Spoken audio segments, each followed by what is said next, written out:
Number 2. My friends and I had done a lot over the summer. Being in a small town, creativity can only go such a long way. We decided to turn to the internet, more specifically, the deep web. We browsed black markets for guns and drugs, for shits and giggles of course. We never actually purchased anything off of it. We wanted a more interactive experience, so we found an encrypted email website. My friend Jimmy was ecstatic, suggesting that we should use it for everyday communication. He then emailed my real email address saying that he had secret government documents. Needless to say, I marked it as spam, but it gave me an idea. My friend Matt and I originally bagged on the idea of using it, but I thought that I could still have some fun with this. I would download the Tor browser and find the email website. I would create an account and threaten my friend to get off the website. The username I used was simple, firebrand, meaning someone wanting to change by any means necessary. The name Firebrand wasn't available by itself, so I added an 89 to trick Jimmy into believing that my alias was born in 1989. I then sent him an email. "This website isn't for kids. Leave now." I then sent him his own IP address to mess with him even more. To give me an alibi, I also sent an email to myself, telling me to tell him to get off the website. "If you don't make your friend Granola Bar Man get off this website, things will happen." Now Jimmy was absolutely terrified, so it was all going great. I had many ideas, but most of them would result in the police being called. He was going through a lot of stress, so I decided to tell him about it. On my way over to his house, I received a disturbing text from my mother. All it entailed was, 911, come home now. I turned the car around and sped home. As I pulled into the driveway, I quickly realized that my parents' cars were gone. I was starting to worry, and I tried calling my parents. My mom answered. She said everything was fine, and that she had never sent that text. I hung up and checked my text messages again, and the message had disappeared. To calm my nerves, I decided to go inside my house and collect my thoughts. I step into the living room to find my laptop open on the table. I assumed that my parents had used it before they left. I sit down in front of it, and it was still on. The screen was just a window, a very simple Windows design. The title at the top left said, "From Firebrand 89. I couldn't click out of it or use Ctrl-Alt-Delete. All the window showed was a quote and a link. "If everyone minded their own business, the world would go around a great deal faster than it does." I clicked on the link, and it showed an animation of a constant falling. It also played unnerving music that made me a little bit queasy and gave me a headache. The animation stopped and showed another quote. "You would have to be half mad to dream me up." After the quote faded off, 4 live video feeds appeared. One was from Jimmy's webcam, one from Matt's, and one from my laptop. The last one was just pitch black. I then heard a very sharp and different voice say, "I know a lot about you, Braxton." "Who are you?" I yelled. It then turned on its video feed. He wore a realistic-looking white rabbit mask and held a white rabbit in his hand. "Curiouser and curiouser," he said. The mask then put on a creepy smirk. The mask must have been very top-notch because it actually formed a smile. It was absolutely terrifying. He then brutally murdered the defenseless creature. The screen went black, and another quote appeared. "Little Alice fell down the hole, bumped her head, and bruised her soul." The laptop then restarted, and when it rebooted, everything was back to normal. The only difference was that all traces of Tor were completely gone, and Wonderland 1990 was installed. I turned off my laptop and raced to Jimmy's house to warn him of Firebrand 89. I arrived at his house and told him that it was me who had messaged him on the deep web.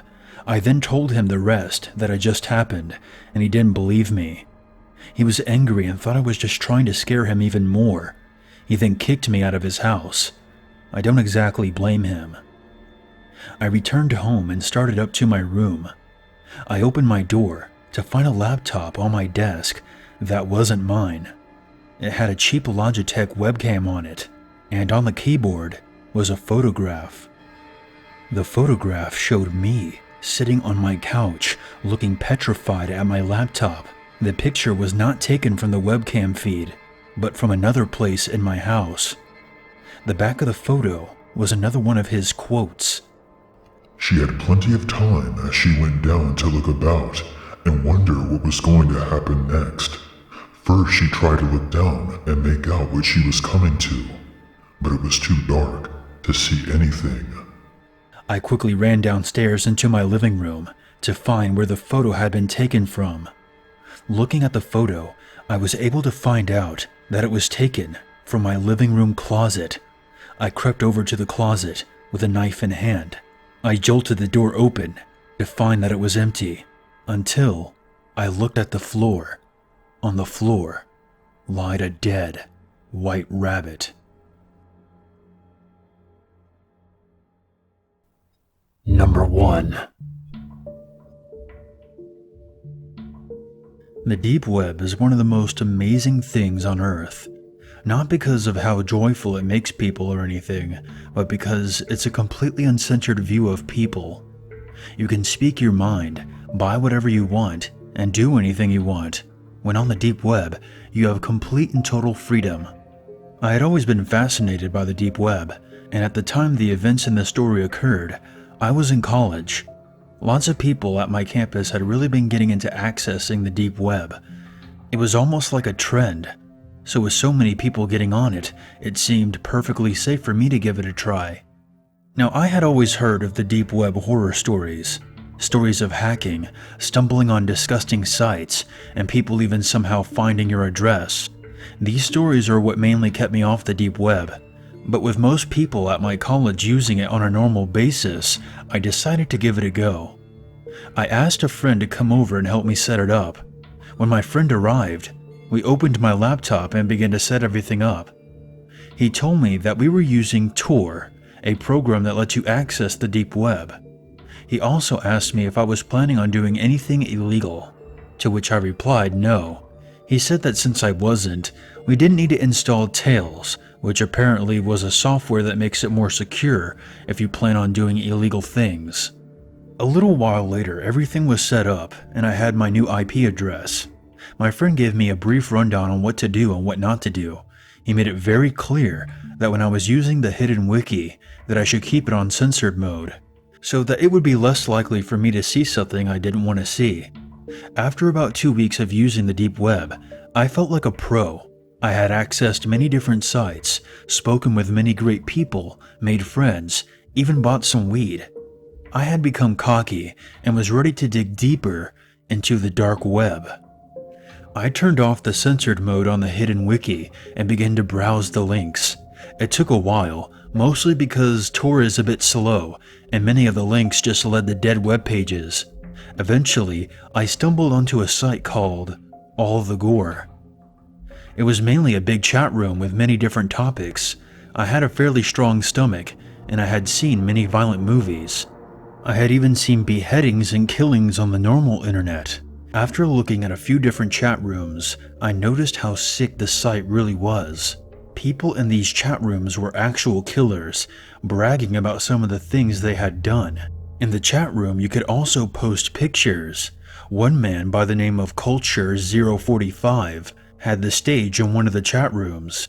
He was explaining in detail how he broke into someone's house, kidnapped a little girl, and brutally killed her parents by hiding under their bed and then opening their throats. He then explained how he brought the little girl back to his house, raped her, beat her, and cut her up. I didn't think he was telling the truth at first, but then he posted pictures. These pictures were the most horrifying pictures I had ever seen. Close-ups of the poor 8 to 10-year-old girl being brutally raped beaten, and cut with a knife. Culture kept posting pictures. The new ones were of the girl, tied to a chair, bleeding, crying, throwing up, etc. Then he showed a picture of him with a drill, drilling into her skull. The most haunting part was that while he was doing it, he was looking at the camera, with a look of sheer joy on his face. I had seen enough, and typed in the chat room window, "You people are sick. You deserve to die. How can you sleep at night?" Immediately, people began making fun of me, saying that I was just as helpless and ignorant as the little girl in the pictures, and that I should get off the big boy part of the internet. They began saying that I was a pussy and began calling me an empath. Then Culture typed something in the chat box. He said, Really? Where do you live, buddy? I'm sure everybody would love to see you on this site. I then made the biggest mistake of my life and typed, "I'm calling the police and having the site shut down."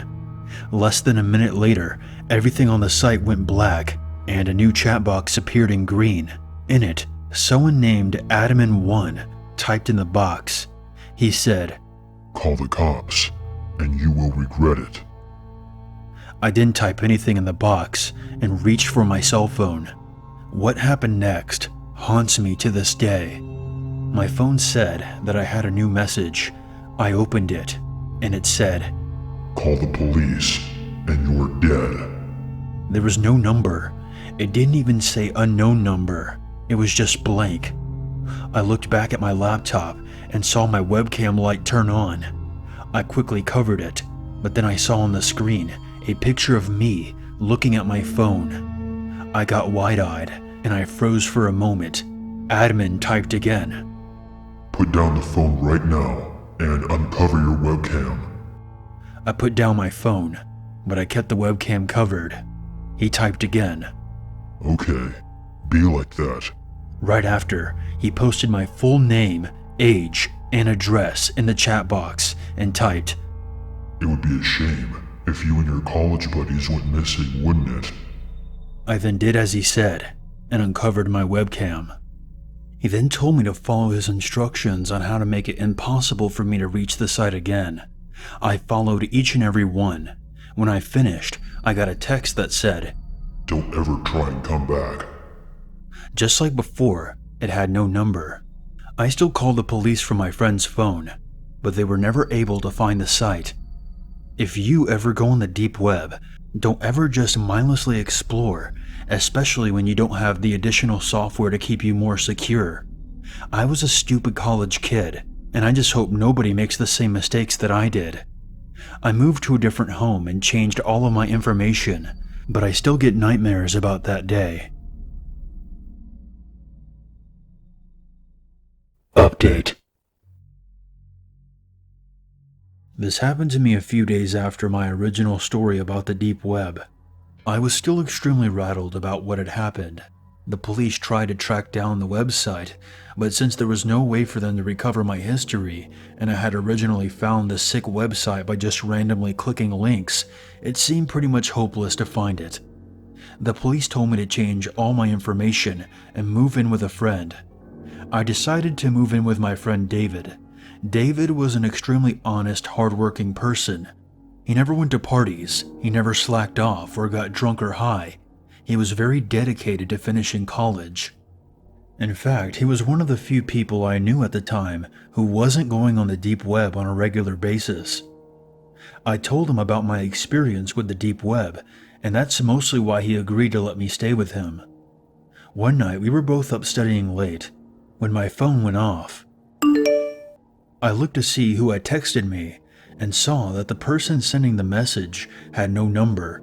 Just like last time, it read, "Check your computer." There was nothing else to it, just that one simple instruction. I opened my laptop, and when I did, I noticed that I didn't have control of the mouse. I tried to move it, but the mouse just moved on its own. Someone had remote access to my computer somehow. I never gave anyone remote access before. I tried a whole bunch of keyboard commands, but not a single one worked. I noticed that whoever had control of my laptop was downloading a software. It was most likely malware. but there was nothing I could do. I heard my phone go off again, and this time the message said, "Look out your window." I didn't know which window the guy was referring to, so I looked out the one that I was sitting by, and I saw a man in the parking lot leaning up against a white van. He had a phone in his hand, and when I looked at him, he nodded. My phone then went off again. Hold down Shift Alt F5 at the same time to activate the software. I called in David to my room to show him what was going on. He was just as nervous as I was, but with the man outside our window, we did not want to anger him. David called the police right away and told me that they would be there soon. I didn't activate the software and just sat there. Eventually, I got another text. "I'm coming in if you don't do it right now." I didn't know why he or the person in control of my computer couldn't do it, but I didn't dare to ask. At the same time though, I was 99% sure that this program was malware, or spyware, or something that could be very harmful to my computer. I refused to activate it. David grabbed a baseball bat, just in case the man from outside tried to come in. About 5 minutes later, we heard the doorknob turning. It was locked. Then we heard loud banging on the door. We both freaked out and looked out the window again. Sure enough, the man and the van were both gone. The banging on the door got more and more violent, until eventually we heard a horrible scratching sound. It lasted for a few more minutes, and then we heard footsteps walk down the hall and eventually fade away. I received another text. "We will be back."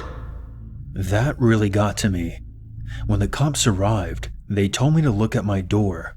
I followed them back out into the hallway and saw engraved on our door my name. The police began to investigate the whole building, and they had a tech police officer come in and look at my computer. He began to do scans and investigate the weird software that was on my laptop. Eventually, he managed to close and remove it. He then told me that my laptop isn't safe. He said that the core files of it had been hacked into and corrupted. We did a complete wipe of my laptop, and he looked at my phone as well. Just like last time, he couldn't tell where the messages had come from. He told me that they would be sure to keep the cops nearby in case this ever happened again. The next day, I had just got back from school, and I was really tired. David wasn't home yet, so I went into my room and fell into bed.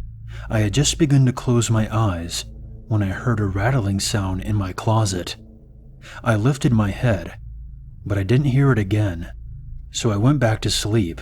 After a few minutes, the closet door swung open. I leapt out of bed and I saw a man with a mask walking over to me. I ran for the door and slammed it behind me. I ran out to the parking lot, started my car, and drove away as fast as I could. By the time the police arrived, the man was, of course, gone. The apartment surprisingly hadn't been wrecked or anything. We didn't find anything stolen. He didn't seem to do anything, at first. That night, 2 police officers were monitoring everyone who came in and out of the building in order to catch the man. I opened my laptop and noticed that my wallpaper had changed. It was just a bunch of trees, but it had been changed to a sickening photo of a man with a mask, the same mask I saw on the man who was in my closet. He was digging a knife into a baby's eye socket in what looked like a small cabin. I also noticed that all my applications and programs were gone. I saw the same software as last time, right in the middle. I clicked on it. It had already been installed. Just like last time, it filled the entire screen, and what looked like a live stream was going on. I could not exit out of it. The live stream was coming from a boy's house. He looked to be about 13 or 14 and was at his computer. It didn't take long for me to realize that I was watching through his webcam, and he had no idea. I saw a small chat box pop up on the top right-hand corner of the screen, and in it, someone typed in the box, "Welcome to our live stream. We're glad everyone could be here. Thank you, John, for being here as well." My eyes got very wide. because my name is John, and they were waiting until I was watching to start the live stream. As I watched, I saw that the closet door behind the poor boy slowly opened, and a man walked out with the toolbox in one hand. He quietly sat the toolbox down and pulled out a roll of duct tape. He went behind the kid and put the duct tape over his mouth and grabbed him tight. The poor kid's face was of total fear. He tried to scream but couldn't because of the tape. They were making a decent amount of noise, so it told me that the kid must have been home alone. Before I continue the story, I want to give a major graphic warning. Please proceed with caution. I tried hard to exit out, but I couldn't. Then I saw the man take out a screwdriver and drive it into the kid's chest. Blood began to pour out, and the kid made a wheezing type noise.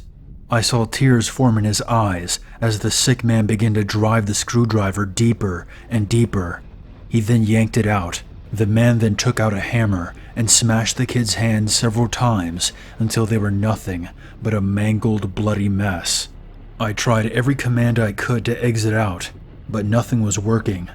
I noticed that in the chat box, several people were cheering the man on and requesting him to do different things to the boy. The man then took out a handheld electric saw, pressed it against the boy's face, and turned it on. The boy screamed in pain as the saw went up into his eye, causing blood to go everywhere. A little got on the camera as well.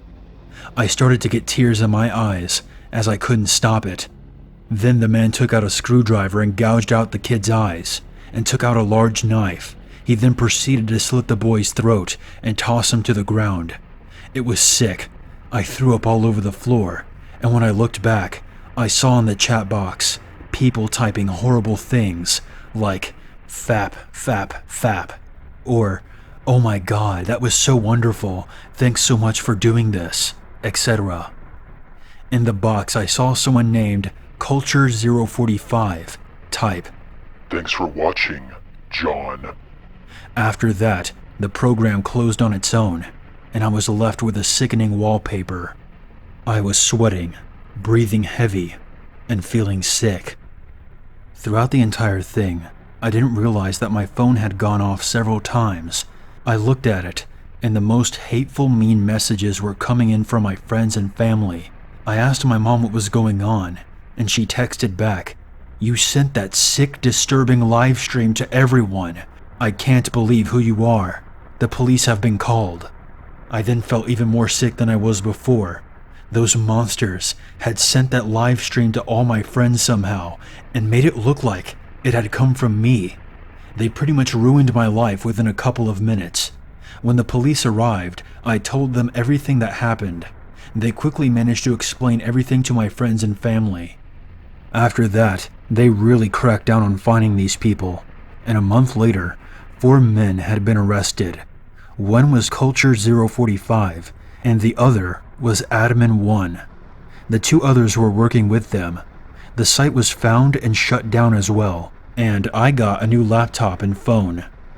I could say some horror cliche here and say something like I kept getting text messages or kept hearing weird things ever since, but none of that happened. They were arrested, and I never heard anything further. It's good to know that these men are in jail or perhaps even dead. But what still scares me is all the people watching the live stream who were there for pleasure and are still out there. And there are probably thousands of other Culture 045s out there as well, all over the world. If you ever go on the deep web, make damn sure you're as careful as possible.